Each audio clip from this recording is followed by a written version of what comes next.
자, 들어가겠습니다. 이쪽 파트가 이제 가장 어려운 부분이에요. 그죠? 천천히 이제 가겠는데, 일단은 102페이지로 한번 가볼게요. 102페이지 가시면, 거기 보시면은 밑에 3번에 어림셈법이라는 게 있나요? 찾으셨습니까? 그 전체적인 틀을 보시는 게 좋아요. 제가 아까 계속 전체적인 틀을 보려고 했는데, 우리가 시험 문제는 좀 전에 했던 화폐의 시간 가치를 고려하는 게 있고 고려하지 않는 게 있거든요. 자, 그럼 아까 할인이라는 거는 그냥입니까? 고려했죠. 그 세 가지가 있어요. 그죠? 그래서 순현가법, 그 다음에 내부 수익률법이 있었고, 그 다음에 수익성 지수법이 있어요. 수익성 지수법. 그러면 얘네들은 할인 안 했어요? 할인을 했어요. 고려했죠. 고려했는데, 자, 따라해보세요. 어림셈법. 어리버리. 어림 잡아서 세마는 방법이라고 되어 있나요? 이건 간단하게 보는 거예요. 화폐 시장 가치도 고려 안 하고 그냥 단순하게 보는 게 어림셈법이에요. 그럼 들어보시면은, 자, 얘네들은 다 고려하지 않는 것들이거든요. 그래서 이제 어림셈법. 여기는 이제 좀 아쉬운 게 전체적인 이제 박스가 좀 나와야 되는데 그게 없더라고요. 그래서 나중에 이제 제가 박스로 찾아서 승수법과 수익률법의 네 가지 이제 보여드릴 텐데 들어갑니다. 자, 얘는 화폐 시장 가치를 고려했다. 얘네들은 안 했다. 안 했죠. 그래서 어림셈법이에요. 대충 보자는 거죠. 대충 가자. 그러면 일단 승수법이 있고 수익률법이라는 게 있어요. 여기가 뭔지를 우리가 캐치하셔야 됩니다. 승수법과 수익률법은 도대체 뭐냐? 이걸 캐치하셔야 되는데, 자, 만약에 내가 1억을 투자한 거를 총투자액이라고 그래요. 총투자액. 그 다음 아까 여러분 어떻게 돼요? 순영업소득이라는 거 아시죠? 이게 순수익, 나한테 오는 순수익이거든요.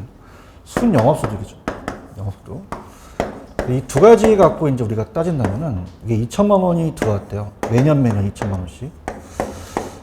자, 그럼 승수법은 몇 배냐는 뜻이에요. 몇 배냐. 그래서 항상 얘네들 다 분수입니다. 알고 싶은 게 올라가죠.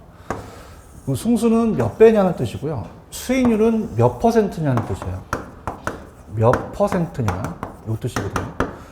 자, 그럼 승수라는 것은 배수를 얘기하니까 총투자액이라는 1억이 올라가서 2천만 원을 나눠요. 자, 그러면은 따라해보세요. 5배. 그럼 1억이 2천만 원의 5배라는 건 알고 계시죠? 근데 얘는 뭐냐면 순소득 순수라는 것은, 자, 따라합니다. 자본 회수 기간. 무슨 말이냐? 자, 얘가 이제 제일 잘 나오는데 자본 회수 기간이라고 잘 나와요. 자, 들어보세요. 내가 1억을 투자해서 매년 2천만 원씩 5배가 되면 회수하죠. 그럼 따라서 5년 걸린다. 5년 걸린다는 거죠. 맞나요?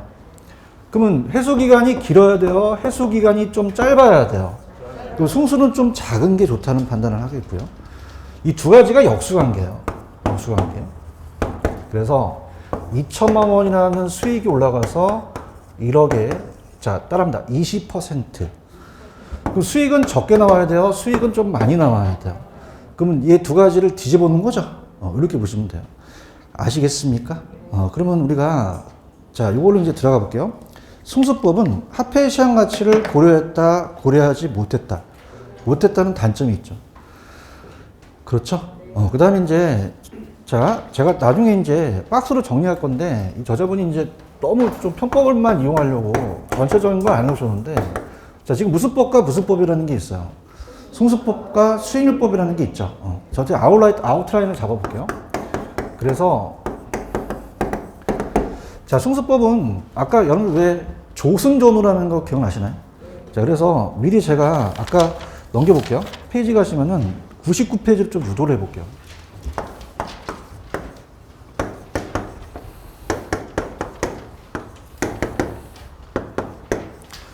따라해보세요. 조승전후. 네 가지 소득이 있었다는 거 기억나시죠? 이 네 가지 승수가 있다는 거죠. 소득에 따라서. 그래서, 자, 조소득 승수가 있고요. 자, 이걸 우리가 총소득 승수라고도 하고요. 그 다음에 얘를 순영업. 영업이 또 생략될 수도 있어요. 그냥 들어보세요. 책에는 전체적인 게 안 나와서 헷갈릴 수 있거든요. 그 다음에 얘는 세전 현금 수지승수고요. 수지승수고. 그 다음에 얘는 세후 현금 수지승수라는 거죠. 자, 그러면요. 여러분들 대답을 하셔야 됩니다. 아까 요거 빼는 것은 부채를 뺐어요. 그죠? 그럼 잘 얘기해 보세요. 얘네들은 아직 빚을 뺐어요? 아직은 안 뺐어요? 그럼 전체 금액이 들어가는 거죠. 기억하십니까? 근데 얘네들은 어떻게 돼요? 빚을 뺐기 때문에 자기 돈에 대한 게 들어가는 거죠. 그래서 자, 따라해보세요. 투자액이 올라간다. 그럼 여기까지가 조순까지는 총투자액이라는 게 올라가요. 총투자액이 올라가고, 총투자액이 올라가고. 자, 얘네들은 그냥입니까? 지분에 대한 겁니까? 지분 투자가 올라가겠죠. 그렇죠? 이렇게 해가지고요. 지분 투자가 올라갑니다. 지분 투자액이 올라가고, 지분 투자액 이렇게 올라가고요. 자, 따라해보세요. 앞에 소득으로 나눠준다. 그러면 고게 내려가겠죠? 대답합니다. 자, 그냥입니까? 이게 내려옵니까? 내려오는 거죠. 지금 보고 계셔요? 그래서 이게 조소득이 내려오게 되고. 자, 이 소득은 무슨 소득이죠? 그럼 순소득이 내려가겠죠. 그죠? 순소득이 내려가겠고. 자, 이건 세전이 내려가겠죠. 세전 현금 수지가 내려가겠고, 이건 세후 현금 수지가 내려가는 거예요. 자, 따라서 승수법. 투자액이 올라간다. 조순까지는 총이 올라간다. 전과 후는 지분이 올라간다. 자, 앞에 게 내려간다. 지금 보고 계시죠? 그죠? 이렇게 보시고, 솔직히 수익률법은 이 저자가 다 해놓지 않았기 때문에 헷갈려요. 자, 따라해보세요. 역수관계다. 그냥 들으세요. 필기하지 마시고, 어차피 이제 동영상을 찍으니까 얘가 따라서 종합자본환원율. 그런 게 있어요. 그죠? 얘는 종합자본환율이 역수예요. 종합자본환원율이라는 게 역수다. 자, 그럼 역수라는 건, 자, 따라해보세요. 뒤집는다. 그럼 순소득이 올라가죠. 순소득이 올라가고, 자, 총투자액으로 나누겠죠.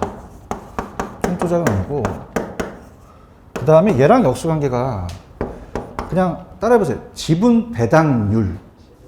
이런 게 있거든요. 그죠? 지분 배당률이라는 게 역수예요. 지분 배당률. 배당률. 자, 그럼 어떻게 되겠어요? 이거는 세전이 올라가겠죠? 세전 올라가고, 얘는 지분이 내려가겠죠. 그런가요? 그래서 이 저자가 해놓으신 거는 물론 얘와 역수관계가 두 가지가 있긴 해요. 근데 이거는 별로 그렇게 중요하지 않거든요. 그래서 이 두 가지를 갖고 굉장히 강조하셨더라고요. 그러면은 자, 천천히 가겠습니다, 여러분들. 책으로 갑니다. 이 저자가 해놓으신 게. 자, 그러면은요, 어떤 기교나 이런 거 부르지 마시고요. 그냥 102페이지 가시면, 자, 천천히 갈게요. 승수법은 화폐의 시장 가치를 고려했다, 고려하지 못했다. 1년 후에 2000과 3년 후에 2000이 똑같다는 얘기예요. 대답해 다음 넘어갑니다. 자, 승수라는 건 제가 투자액이 올라간다 그랬죠? 총이 아니면은 지분이 올라가는 거고요. 요 삼각형이라는 자체가 얘가 삼각형이 내려간다는 뜻이 있는 거죠. 아시겠죠? 그죠? 이렇게 잡으시고. 그래서 그 소득이 조소득이 될 수 있고 순소득이 되면 따라서 총투자액. 세전과 세후는 따라서 지분투자액. 자, 그럼 어떻게 돼요? 이건 계산이 간단해서 어림잡아서 셈한 거죠? 그런가요? 그 다음 매년 2000씩이 똑같다는 거예요. 모든 기간에 현금 흐름이 고려한다, 고려하지 않는다. 안 한다는 거죠. 똑같다는 가정하고. 자, 동일 부동산 투자를 할지라도 결과 달라지는 것을 단점이 있죠. 다 다르니까. 비교하는 게. 자, 아까 승소득 승수라는 게 있나? 오른쪽에 있어요? 별표 주기 바랍니다. 이게 가장 잘 떠요. 그래서 얘를 자본회수 기간이라고 해요. 무슨 회수 기간이라고 한다?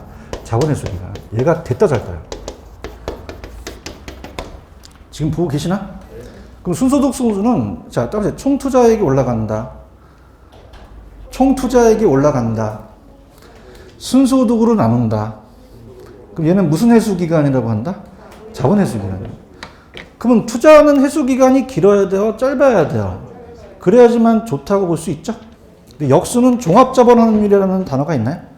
그래서 자, 이렇게 할게요. 아까 순소득 승수가 무슨 회수 기간이라고 했죠? 자본회수 기간이라고 했죠. 그래서 따라서 순종한다. 순종하고 역수라는 거죠. 그죠? 그래서 따라서 순자는 순종한다. 한 사람한테 순종한다는 거죠. 얘기도 안 한다. 그래서 순소득 순수는 자본회수 기간과 똑같은 거고, 순소득 순수와 종합자본원이 역수관계라는 뜻이에요. 아시겠죠? 그죠? 이렇게 잡으시고. 자, 수익률법은, 승수법과 수익률법은 무슨 관계라 그랬죠? 역수관계라고 했나요? 그럼 얘도 합해 시장 가치를 고려하지 못했죠. 그래서 얘는 수익률이라는 단어가, 수익률은 항상 수익이 올라가고 총과 지분이 내려가겠죠. 그래서 요 삼각형이 순소득이면 따라서 총투자에, 그 소득이 세전과 세우면 따라서 지분투자에, 계산이 간단하고 어림잡아서 셈했죠. 모든 기간에 현금을 고려하지 않았고요. 동일 투자라도 결과가 다 다를 수도 있어요. 수익률이 다 다르니까. 자, 세전 수익률이라는 단어가 있죠. 요게 따라서 지분 배당률. 똑같은 얘기예요. 세전 수익률과 지분 배당률은 똑같은데, 보통 세전 수익률이 아니라 지분 배당률이 나오거든요. 자, 근데 지분은 항상 배당은 지분을 받아요. 우리가 세전을 받습니다. 자, 따라서 배당이 나오면 세전으로 간다. 그럼 어떻게 됩니까? 세전은 항상 어떻게 돼요? 지분 배당률이라는 게 나오죠? 그래서 우리가 지읒 들어가니까 세전이 나온다. 이렇게 보시면 되고, 이렇게 보고요. 그래서 지분에 대한 배당을 요구하는 거죠. 지분 투자는. 한 해마다 달리하고, 지분 수익률은 지분 수익률에 대한 내분과 다르다. 근데 이거 그냥 참고하시기 바랍니다. 자, 그래서 마음을 편안하게 가지세요. 자, 지금 문제풀이만 풀면 되는데, 자, 얘기해 보세요. 이 승수는 내가 지금 1억을 투자했어요. 얼마를 투자했다고요? 매년 2천만 원씩 들어오면 몇 년 되면 자본회수 한다는 거죠. 그럼 회수 기간이 길어야 돼요? 짧아야 돼요? 수익률은 높아야 된다는 거죠. 아시겠습니까? 자, 그럼 오늘 프린트 2번 문제를 볼게요. 화면 같이 봅니다. 2번 문제 사셨습니까? 순소득 순소라는 단어가 있나요? 자, 이건 지분이 올라가겠어요? 총이 올라가겠어요? 총 투자액을 순소득으로 나눠주는 거죠. 실판 좀 보세요. 지분이 올라가요? 총이 올라가요? 총 투자를 순소득으로 나누게 되는 거죠. 아시겠습니까? 이 정도 나오니까, 이거는 지분을 뭐로 고치셔야 되나요? 총으로 고치셔야 되죠? 이렇게 고치시고요. 됐습니다. 그 다음에 103페이지 갈게요. 밑에 가시면은.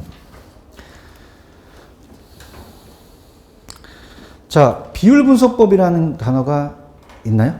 요게, 자, 따보세요. 대부 비율, 부채 비율. 찾았죠? 그죠? 이 비율이 다른 비율이거든요. 그래서 우리가 이제 보는데, 자, 천천히 가볼게요. 승수법과 수익률법은 요 두 개만 좀 잡으시고, 어차피 지금 뭐 입문과정이니까 계속 반복 학습을 해야 돼요. 자, 따라해보세요. 비율 분석법. 자, 따라해보세요. 대부 비율, 부채 비율, 부채 감당률, 율. 그러니까 비율을 가지고 따지는 거예요. 비율 분석법. 자, 비율 분석법은 합해시장 가치를 고려하지 않거든요. 자, 비율 분석법.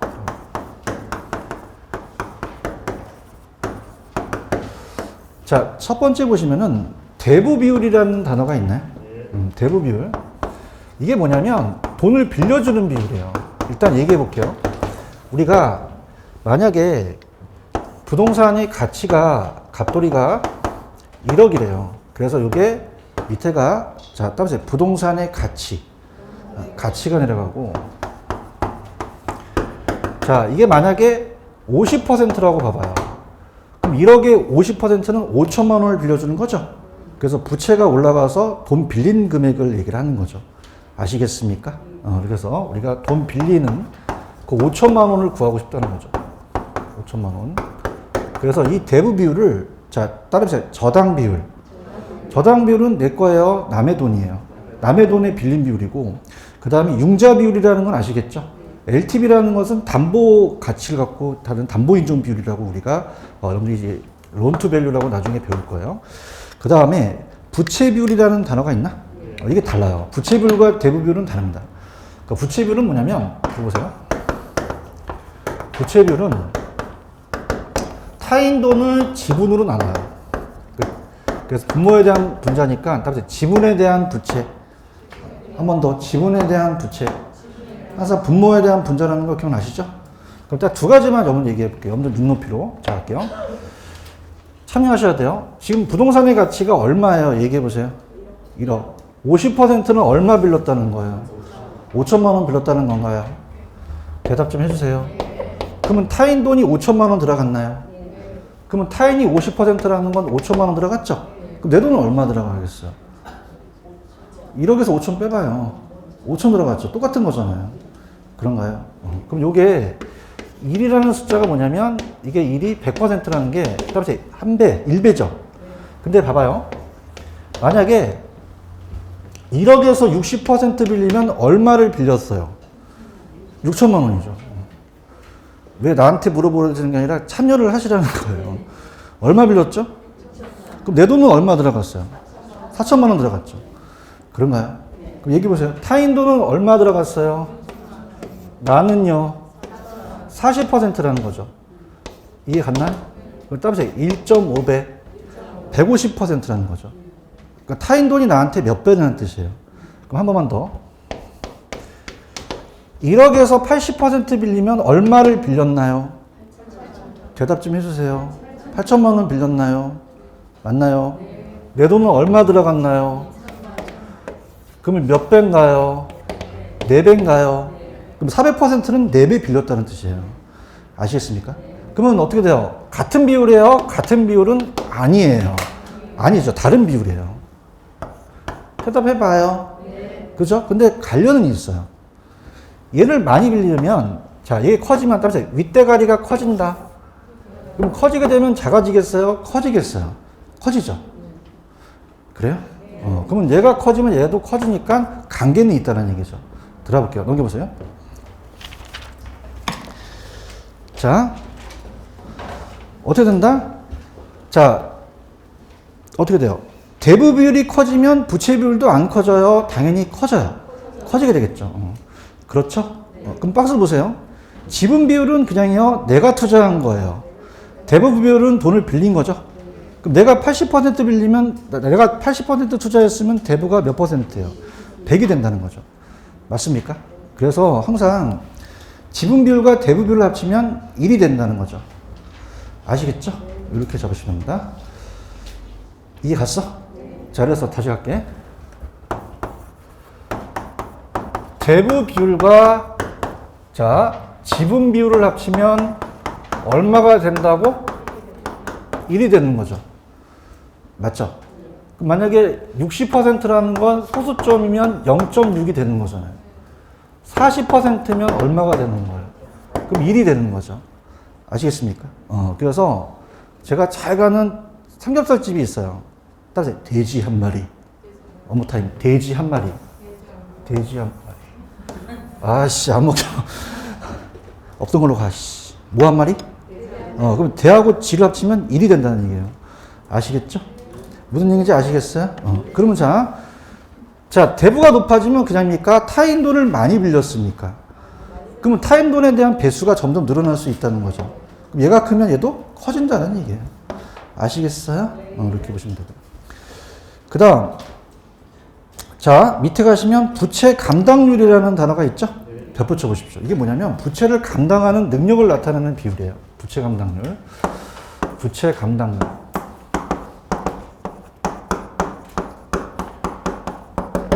상가 건물을 돈을 빌려서 은행에서 땡기려면 은행 입장은 그냥입니까? 임대료를 많이 올려야 됩니까? 올려야지 부채를 감당할 수 있는 능력이 있죠? 그래서 이건 뭐냐면 따라해봐요. 부채를 감당하는 능력. One more time. 부채를 감당하는 능력. 그러면 능력이 작아야 돼? 커야 돼? 커야지만은 감당할 수 있죠. 이해가셨어요? 그래서 위에는 소득이 올라가요. 자, 소득이 올라가고 밑에가 부채 서비스액이 올라갑니다. 그러면은 부채를 감당하는 능력이 크려면 빚이 많아야 돼요? 소득이 더 많아야 돼요? 그래야지만 부채를 감당할 수 있다는 거죠. 맞나요? 그래서 얘는 1열 때도 위험하지만 1보다 커야지만 우리가 유리하거든요. 자, 따라서 1보다 커야 된다. 부채 감당률 보고 있어요? 자, 그러면 얘는 어떻게 돼요? 순소득이 부채 서비스를 감당하고 비율을 말하죠? 뭐보다 커야 된다고요? 1보다 커야 된다. 그 다음에 채무불이익률이라는 게 있나요? 자, 채무 불이행을 하면 안 돼요. 그래서 채무 불이행률은요, 낮아야 돼요. 불이행률은. 자, 우리가 영업 경비는 나가는 돈이고요.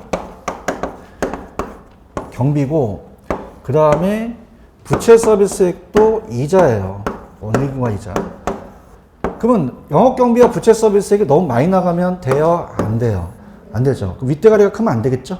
그래서 실질적으로 나가는 유효 총소득이 커야 되니까 얘는 커야 될까요? 이 수치가 작아야 좋을까요? 작아야 좋고요. 영업경비라는 단어가 있나요? 영업경비.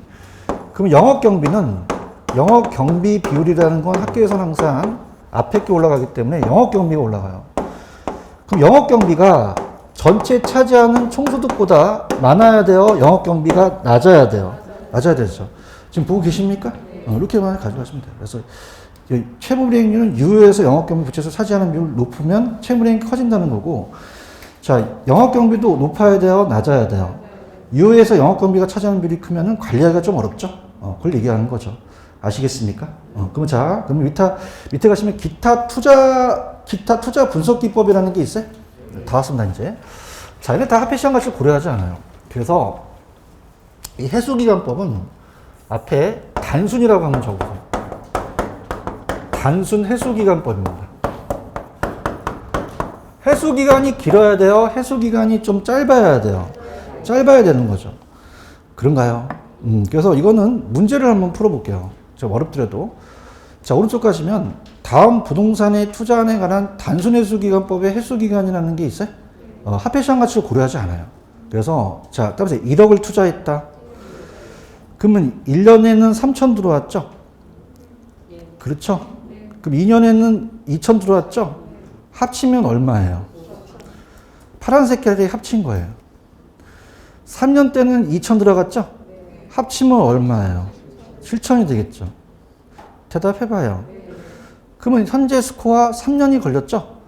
근데 사기에서는 6천이 걸리면 4년이 되잖아요.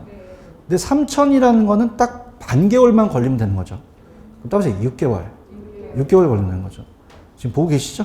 근데 이제 항상 이 문제가, 자, 이 현금 흐름이 1년 내에 균등하자고 가정해요. 여러분들, 1년엔 12달이 있죠? 그럼 120만 원이라면 60만 원만큼이 반이 되겠죠? 아시겠습니까? 근데 밑에 가시면 2번. 자, 이거는 제목을 좀 고쳐주세요. 자, 할인해수기간법이라는 단어가 있나? 이거 잘못했어요. 이렇게 안 하고 현가해수기간을 좀 고쳐주세요. 현가. 현가가 들어가거든요.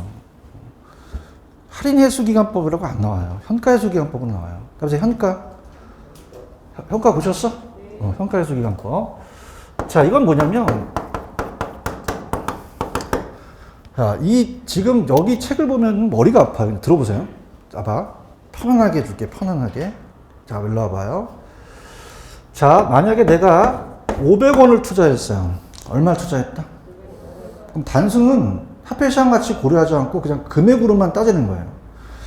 그러면 1년에 100원, 2년에 100원, 3년에 300원 하면 3년이 걸리겠죠. 대답해 봐요. 근데 얘는 따라서 합해시장 가치를 고려 안 했다는 얘기죠. 자, 제가 1년 있다 100만 원 드릴까요? 2년 있다 100만 원 드릴까요? 언제를 원하시겠어요? 내가 어려운 얘기 하나? 1년 있다 하는 거지. 지금 어떻게, 지금 내가 1시 끝나서 어디 생각하시면 안 돼. 1년 있다 100만 원 드릴까? 2년 있다 100만 원 드릴까? 1년이죠, 1년. 1년의 가치와 2년의 가치는 틀리다는 거죠. 이해 갔어요? 그럼 얘는 합해시장 가치를 고려했어요? 안 했어요? 안 했죠? 얘기 좀 해보세요. 그럼 하는 게 합리적일 거 아니에요? 자, 그럼 따라보세요. 할인한다. 할인하면 금액이 커질까요? 작아질까요? 작아진다는 거죠. 그것만 캐치하시면 돼요. 이해하셨나? 그럼 어떻게 돼요? 금액이 커지겠어요? 작아지겠어요? 작아지죠. 자, 이런 거. 일시불의 현가계수라는 거 아시죠? 그럼 제가 요거를 임의적으로 하는 게 뭐냐면, 자, 기간이 갈수록, 자, 따라보세요. 할인율이 높아진다. 그럼 숫자가 작아지겠죠. 그래요? 필기하지 마세요. 자, 요거는, 자, 따라보세요. 90만 원, 80만 원. 그래서 1년이 낫다는 거죠. 그렇죠? 그래서 요거는 이제 210만 원이라는 거죠. 그러면은 금액이 커졌어요? 금액이 작아졌어요? 그러면 500만 원을 회수하는 기간이 더 짧을까요? 더 길어질까요? 길어진다. 그것만 캐치하시면 돼요. 화이팅! 무슨 얘기인지 아시겠어? 그래서 밑에 2번 문제 있어? 찾았나? 이건 할인이야? 현가 회수 기간이야? 자, 얘기해봐. 그러면 금액이야? 금액이 작아져. 할인된 금액이라는 게 있지? 그래서 1 플러스 1에 1년이면 1승, 2년이면 2승 하는 거야. 금액이 커져, 작아져? 그럼 위에 거보다 금액이 작아지니까 길어지겠지? 대답도 안 하네. 길어지죠? 그래서 4년까지도 갈 수 있어요. 4년에서 이제 620일이라는 자체를 12달 나누면 이제 우리가 19만 원이니까 우리가 이제 그거는 이제 1개월로 잡자. 그래서 따라서 4년 1개월. 기간이 짧아졌나요? 더 길어졌나요? 길어졌죠. 그렇죠? 그럼 어떻게 돼요? 단순 회수 기간은 3년 6개월인데 할인 회수 기간은 4년 1개월이 되는 거잖아요. 그렇죠? 그럼 할인하면 그냥요 금액이 작아져요. 회수 기간도 길어진다는 것만 캐치하십시오. 아시겠죠? 무슨 얘기인지 아시겠어요? 그럼 좌측에 회수기간법은 그냥입니까? 이건 단순 회수기간법입니까? 화폐 시장 가치를 고려했다, 고려하지 못했다. 목표 회수기간보다 해당 투자하는 회수기간이 길어야 돼요, 짧아야 돼요? 그럼 여러 개 나오면 가장 짧은 걸 선택하겠죠? 회수기간에 대한 이후에 현금 흐름을 고려했다, 고려하지 못했다. 못했다는 거는 여기 이후에 더 대박이 날 수도 있는 거잖아요. 그죠? 그렇게 갈게. 다시 갈게. 지금 3년이 걸리는 건 아시겠어요? 근데 4년짜리는 얘 구했어요? 아직 안 구했어요? 안 구했죠. 4년 때 500만 원이 나올 수도 있는 거잖아요. 이해되는데? 그럼 얘는 회수기간 이후에 현금을 고려했다, 고려하지 않았다? 않았다는 거죠. 3년까지만 고려한 거죠. 이해 가셨죠? 그 다음에, 따라서 현가 회수기간법. 할인을 현가로 좀 고쳐주세요. 할인을. 그래서 얘는 화폐 시장 가치를 고려 안 했다, 고려했다. 했죠? 그래서 할인된 금액이 더 작아지니까 단순의 기간보다 회수 기간이 짧아진다, 더 길어진다. 길어진다. 파이팅 하세요. 얘도 복수가 나온다면 가장 짧은 거 선택하고, 투자금액과 같은 금액 만들기 이렇게 해서 보시면 되고요. 자, 오른쪽에 따라서 회계적 이익률법. 자, 그럼 여기는요, 이익률이 적게 나와야 돼요? 많이 나와야 돼요? 많이 나오는 게 좋죠? 어려운 거 하는 거 아니잖아요. 얘도 화폐 시장 가치를 고려하지 못하거든요. 그러니까 목표했던 회수 기간보다 해당 투자의 회계적 이익률이 작아야 됩니까? 커야 됩니까? 커야 되죠. 아까는 작아야 되는데. 그래서 복수 투자의 경우는 가장 큰 투자를 선택하는 거죠. 아시겠죠? 그럼 얘네들은 화폐 시장 가치를 다 고려했다, 고려하지 못했다? 못한다는 거죠. 자, 그럼 여러분 팁을 드릴게요. 나 봐봐. 우리 학교론에서는 많은 걸 암기하시는 게 나아, 적은 걸 암기하시는 게 나아. 적은 걸 암기하시는 게 나아요. 대답 좀 해주세요. 오늘 마지막 꿀팁을 드리는 거예요. 그죠? 그럼 시험 문제 화폐 시장 가치를 고려하지 않는 거는 얘가 있고, 따라서 현가 회수 기간법. 따라서 원타임 현가 회수 기간법. 기억나시죠? 그죠? 현가 회수 기간. 네 가지가 나와요. 자, 그러면 꿀팁입니다. 많은 걸 암기하시는 게 나아, 적은 걸 암기하시는 게 나아. 지금까지 했던 게 다 고려하지 않는 거거든요. 대답하십시오. 그럼 꿀팁이, 자, 따라서 현가. 다시 현가. 현가가 들어가면 무조건 고려해요. 뭐가 들어가면? 현가. 그 다음에 요거는, 자, 따라서 내부, 지수, 이 두 가지만 들어가면 고려하거든요. 아시겠죠? 자, 그럼 되게 쉽습니다. 다시 따라서 현가, 내부, 지수, 요것만 고려하고 다 고려 안 한다는 거죠. 이해 갔나? 이해 가야 돼. 이거 팁이야, 이거. 반드시 나와. 100%야. 아시겠죠? 그러면 자, 연습 게임 해볼게. 그러면 고려하는지 안 하는지를 얘기해 보세요. 제가 얘기하면. 자, 따라서 총소득 성수법. 고려해, 안 해? 안 하잖아. 나 뭐 하는지 몰라, 씨. 이거 내가만 고려한다니까? 미치고 환장했네, 진짜. 아시겠어요? 다른 것들은 고려해, 안 해? 그럼 다 외울 필요가 없다는 얘기예요. 아시겠습니까?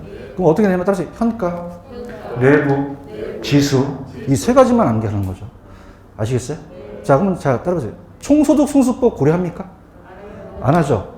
대답해요? 현가회수기간법은요? 고려하죠. 현가가 들어갔으니까. 단순회수기간법은 안 하죠. 그냥 회수기간이니까. 현가회수기간법은 고려하죠. 순현가법 고려하고요. 자, 이리 와보세요. 지분 배당률 안 하죠. 그죠? 내부 수익률법, 내부. 한다니까 내부는 시기. 아시겠죠? 그 다음에 수익성 지수. 하죠. 오케이? 그래서 얘가 거의 100% 시험에 나옵니다. 그럼 고려하지 않는 걸 암기하시겠나요? 고려하는 게 암기하겠나요? 그럼 현가 내부 지수만 암기하시면 문제가 다 풀리는 거죠. 아시겠죠? 됐습니다. 넘길게요. 아우, 지긋지긋한 투자인데 나가자. 넘기세요. 아우, 짜증나, 진짜. 넘기세요. 좀 수월할 거야, 그래도. 부동산 금융이라는 게 있나? 여기 좀 수월해, 여기는. 우리가 이제 담보대출이나 이런 거 얘기하는 거야. 자, 볼게요. 부동산 금융은 나온다면은 한 5에서 한 6문제 정도가 나와. 5문제 나오는데, 이 금융이라는 것은, 자, 따라해보세요. 자금의 융통.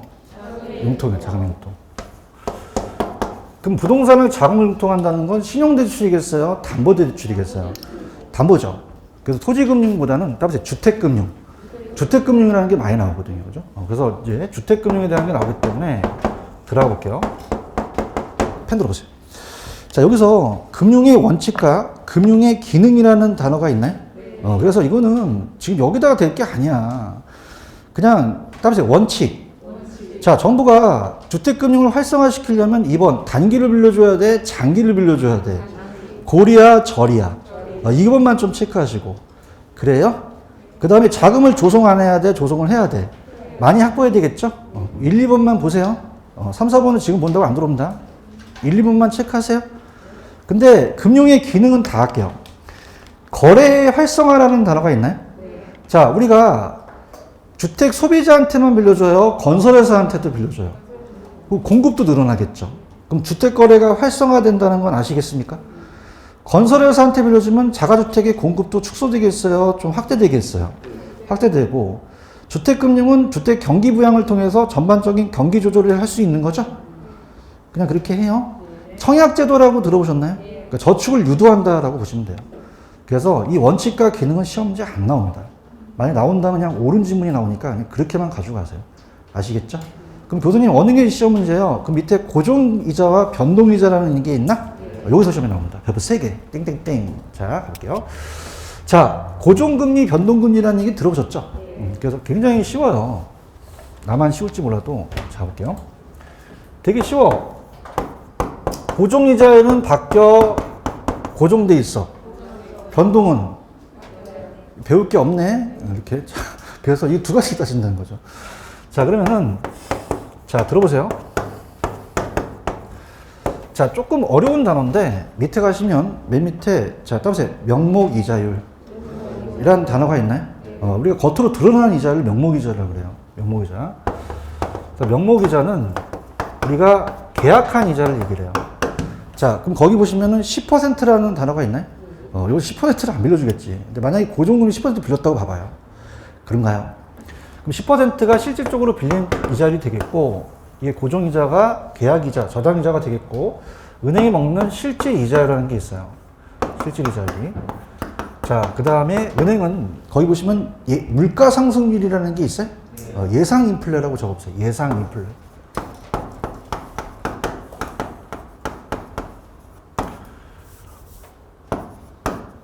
예상 인플레이요.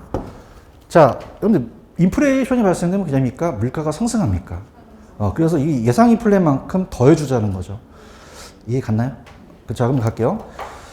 지금 명목이자가 10% 계약했다는 건 아시겠죠? 그럼 예상을 지금 얘가 인플레를 몇 퍼센트를 예상했나요? 이거 지가 먹는 게 아니라 이건 예상을 한 거죠.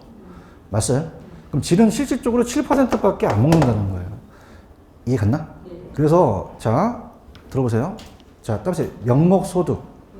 명목소득은 뭐냐면 겉으로 드러난 나의 소득을 얘기를 해요. 그럼 내가 만약에 10% 월급이 올라갔다고 좋아야 됩니까? 이 물가 상승을 고려해야 됩니까? 고려하는 거죠. 알겠어요? 그럼 실질적으로 나는 물가 상승을 빼고 7%밖에 안 올라갔다고 보는 거죠. 그렇죠? 그럼 은행도 마찬가지예요. 그냥입니까? 인플레를 고려해야 됩니까?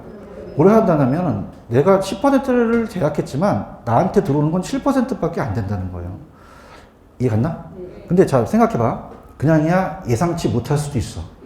그런 일이 벌어질 수 있잖아요. 그런가요? 그래서 시험 문제가 봐봐.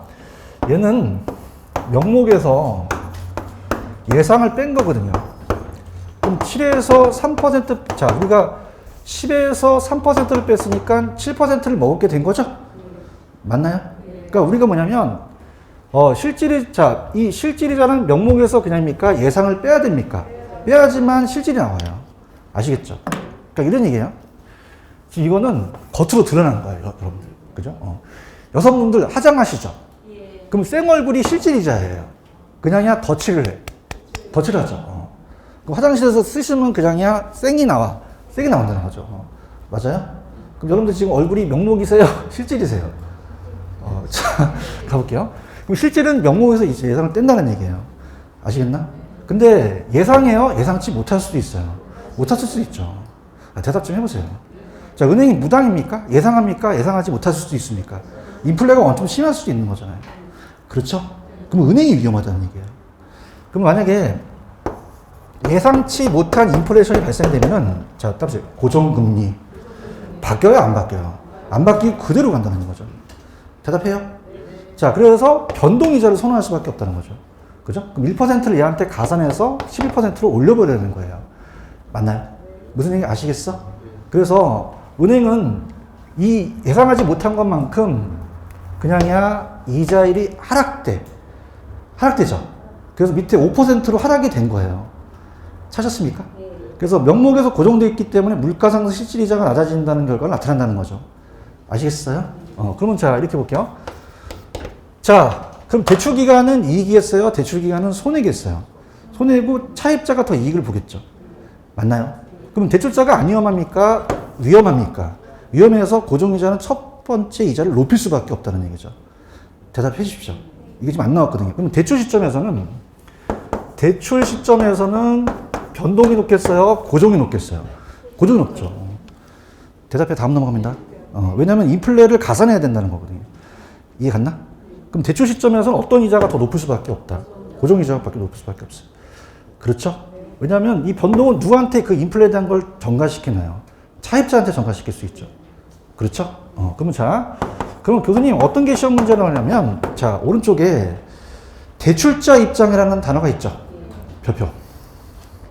자, 여기 시험에 나옵니다. 자, 그러면은 들어가 볼게요. 자, 지금 저당이자율이 아까 8%가 명목이자였죠. 대답해야 되는데. 그럼 갑돌이가 지금 고정이자에서 저당이자는 바뀌어요. 여기가 고정돼 있어요. 고정돼 있죠. 시장이자에 따라 바뀔 수가 있는 거죠. 그런가요? 그러면 우리가 만약에 시장이자율이 하락할 수도 있고요. 시장이자율이 상승할 수도 있어요. 자, 그럼 가볼게요. 자, 시장이자가 하락한다는 건, 자, 따라보세요. 시장이 싸진다. 그럼 지보다 싸지니까 자기는 조기 상환하겠죠. 조기 상환한다는 얘기 들어보셨나요? 그러면 얘는 어떻게 돼요? 얘가 2% 떨어졌으면 물가를 뒤집히는 거죠. 그럼 그냥입니까? 조기에 상환합니까? 조기 상환을 해버려요. 들어보셨어요? 그럼 차입자는 기존 융자를 유지하려고 할까요? 조기 상환하려고 할까요? 그럼 대출자가 안 위험하겠어요? 위험하겠어요? 이걸 따라서 조기 상환 위험. 조기 상환 위험이라고 그래요. 지금 보고 있는 거예요? 그래서 대출자가 거기에 대한 위험을 안고 간다는 거죠. 대출자가 조기 상환에 대해서 우리가 이자가 안 들어오다 보니까 그만큼 이제 수익률이 낮아진다는 거죠. 근데 만약에 시장 이자가 높아졌어요. 시장이 미쳐갖고 30% 달래요, 이자를. 그러면 그냥요, 기존 대출 유지하려고 하겠어요. 유지하려고 하겠죠. 대답해봐요. 조기 상환합니까? 안 합니까? 안 하죠. 그래요? 그러면 차입자는 조기 상환을 할까요? 기존 융자를 유지하려고 할까요? 그럼 기존 융자를 유지하게 되면은 은행이 어떻게 돼요? 갈아태워야 되는데 조기 상환 안 하죠? 그걸 따라서 이자율 위험. 이자율 위험이라고 그래요. 이자율 위험. 지금 보고 계셔요? 그래서 조기 상환은 시장 이자가 높을 때예요, 시장 이자가 낮을 때예요. 낮을 때 조기 상환한다는 거죠. 이해 갔나? 시장 이자가 더 높으면 이자율 위험으로서 수익이 악화된다는 거죠. 아시겠죠? 그래서 조기 상환 나오면, 자, 따라서 시장이 싸질 때 조기 상환한다. 조기 상환은 시장이 높을 때예요, 낮을 때예요. 상승할 때예요, 하락할 때. 따라서 조기 상한 하락. 조기 상한은 시장 이자가 하락할 때죠.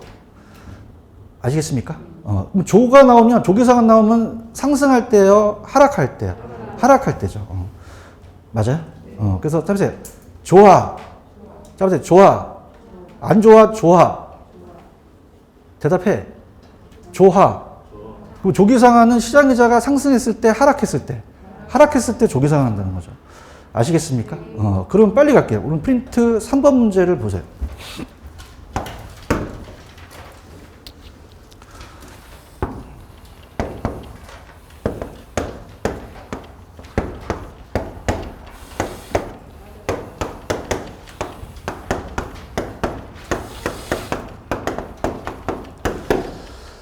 아까 좋아 기억하세요? 좋아? 조기 상한은 시장이자 상승 하락했을 때죠. 그러면 시장이자가 대출 약정보다 낮아지면 차입자는 기존 대출을 조기 상환하는 것이 유리하겠죠. 그런가요? 99% 나옵니다. 잘 나와요. 그죠? 그럼 조기 상환은 시장이 높을 때, 낮을 때죠. 아시겠습니까? 다시 할게. 다 할게. 자, 따라서 시장이 비쌀 때, 시장이 싸질 때죠. 날 봐요. 시장이 어떻게 할 때? 그럼 나보다 시장이 싸다는 얘기잖아요. 그죠? 그냥요, 조기 상환이에요. 그럼 시장이자가 높을 때, 낮을 때? 상승했을 때, 하락했을 때. 그럼 조기 상환은 상승이 나와야 돼요? 하락이 나와야 돼요? 따라서 좋아? 이거 좋아? 안 좋아? 좋아요? 아이씨. 자, 그럼 조기 상환은 내려갔을 때예요. 아시겠습니까? 그래서 굉장히 강조하는 거는 엄청 잘 나와요. 아시겠죠? 그죠? 이렇게 보시고. 그 다음에, 자, 중간에, 거기는 이따가 제가 보여드리고, 밑에 보시면 변동이자라는 단어가 있나요? 그럼 변동은 안 변하겠어요? 변하겠어요? 변하죠. 그래서 이제 대출을 좀 받아보시면, 이 대출금리라는 것은, 따라서 기준금리, 가상금리, 자, 갈게요. 여러분들이, 자, 은행에서요, 들어보세요. A은행이, 자, 여러분들이 어떻습니까? 1억을 맡기게 되면은, 자, 따라서 정기 예금. 그러면 예금을, 금리를 주겠죠. 그런가요? 그러면 이제 예금 금리가 나가요. 그러면 을돌이한테 빌려주면 담보대출에서 대출 금리를 받겠죠. 그러면 여러분들 얘기해 보세요. 예금 금리가 크겠어요? 대출 금리가 더 크겠어요? 그렇죠? 대답이 없네. 작게. 담보대출 해보셨어요? 안 하면 은행 예친 해보셨어요? 도대체 뭘 하고 있는 거예요? 예금금리가 높습니까? 낮습니까? 낮아요. 높지가 않죠. 대답해봐요. 예대 차이를 먹는 거예요, 얘네들이요. 그런가요? 그럼 연 2% 주면 엄청 잘 주는 거거든요. 그래서 지금 부동산을 몰리는 게 예금금리가 낮아요. 그럼 예금금리는 높다, 예금금리는 낮다. 낮아요. 자, 1.9 줘야 많이 주는 거예요. 근데 대출금리는 1.9 주는 은행 있나? 나 좀 소개시켜줘. 나 갈아타게. 나 대출 너무 많이 했어. 그럼 이거는 그냥요, 높아요. 그럼 4%대가 고정금리가 높잖아요. 얘기해보세요. 그러면 대출금리가 작아야 된다, 대출금리가 많아야 된다. 많아야 되면 이 기준금리에 따라서 예금금리로 간다. 예금금리로 적용해서 기준금리를 만들거든요. 그런가요?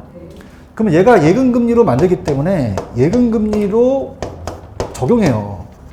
왜냐하면 돈을 끌어오게 되면 그냥요, 이자가 나가요. 그럼 비용이라고 하나 할 수 있는 거죠. 맞습니까? 그 다음에 인플레가 또 안 변해요? 변해요. 그래서 인플레 또 반영하는 거죠. 인플레 반영합니다. 그래서 얘가 밑에 기준금리가, 자, 따라보세요. CD금리, 코픽스금리라는 단어가 있어요. 그래서 CD금리는 3개월마다 조정이 돼요. 자, 그래서 따라보세요. 양도성 예금증서. 자, 돈을 맡기게 되면 여러분들이 원래는 통장을 주죠. 얘 따라서 증서를 준다.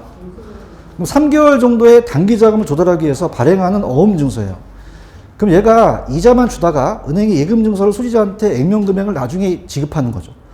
이해하셨습니까? 그래서 예금금리가 기준이 될 수 있다는 거예요. 오케이? 무슨 말씀인지 아셨어요? 그러니까 쉽게 본다면 은행이 그냥이야 돈을 끌어와야 돼. 끌어오게 되면 그건 비용이 나갈 수도 있잖아요. 맞죠? 따라서 코픽스. 자, 얘는 따라서 자금 조달 비용 지수. 어머 타임. 자금 조달 비용 지수. 그럼 자금 조달하는데 그냥요 비용이 나가요. 그럼 아까 CD도 나갔었죠? 그럼 여러 상품을 평균하는 게 코픽스라는 거예요. 코픽스는 6개월에서 한 1년 정도 걸리거든요. 그러면 CD가 3개월이고 코픽스가 6개월에서 12개월이라고 되어 있나? 찾았나? 그러면은 자 여러분 봐봐.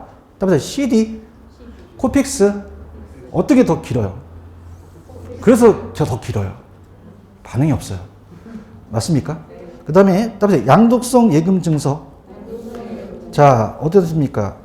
요거 6글자죠? 그렇죠? 그런데, 자, 자금 조달 비용 지수. 그럼 누가 더 길어요? 그렇지. 연구한 거예요. 맞아요? 그러면 CD하고 코픽스 중에서 누가 조정기간이 기나요? 코픽스가 더 기다는 거죠. 이해 가셨습니까? 가상금리는 뭐냐면 차입자의 신용들에 따라서 차등 적용시킨다는 거죠. 그래서 항상 변동한다는 것은 CD 기준금리가 변동을 해요. 얘는 이제 우리가 고정돼 있다. 자, 그럼 얘기해 보세요. 그럼 CD가 높아지면 기준금리가 안 높아져요? 얘도 높아져요. 그럼 대출금리도 높아지겠죠. 아시겠죠? 그 다음에 보세요. 자, 보세요. 여러분들이 이렇게 한번 생각을 해보세요. 고정은 바뀝니까? 안 바뀝니까? 안 바뀌죠. 변동은요?